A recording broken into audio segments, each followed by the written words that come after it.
What was the founding story of Zillow? And, maybe what were some of the kind of first steps that you actually took to start it as a marketplace? When it was time to leave Expedia after a year and a half, my co-founders were early Expedia folks, and we sat in a room for about 3 months and tried to come up with a startup idea. I don't know if that's how most startups are hatched. That's how Zillow was hatched.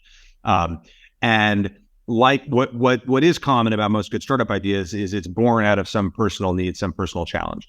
And so at the time, we were doing two things personally, all three of us, and then a fourth and fifth that joined us shortly after, also from Expedia.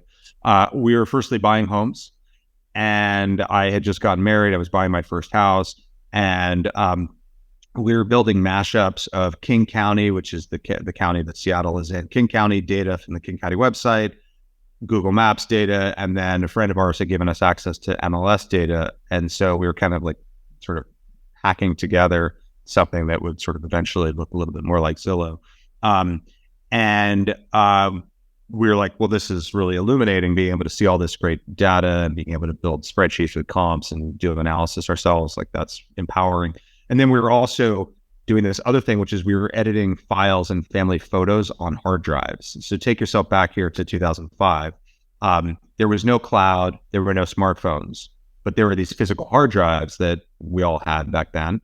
And we had all been working for 15 years or so, and we had digital cameras, and you would take digital photos and they would go onto your hard drive. And so we were like editing and cleaning all these photos and moving them from one machine at home to a machine at work, whatever. And this other business plan, like what was behind, door B, was basically Dropbox. And Dropbox didn't exist, Box didn't exist, AWS didn't exist, Azure didn't exist. But the observation was that moving files from one machine to another was sort of a really big problem that consumers have, and there was going to be more and more data. Businesses were going to have this problem, and maybe there was something there. We decided not to do that idea because we thought eventually the internet giants would provide storage for free or near free to get companies and people into their ecosystem. And we were right. I mean, this is AWS, this is Azure, this is Google Cloud.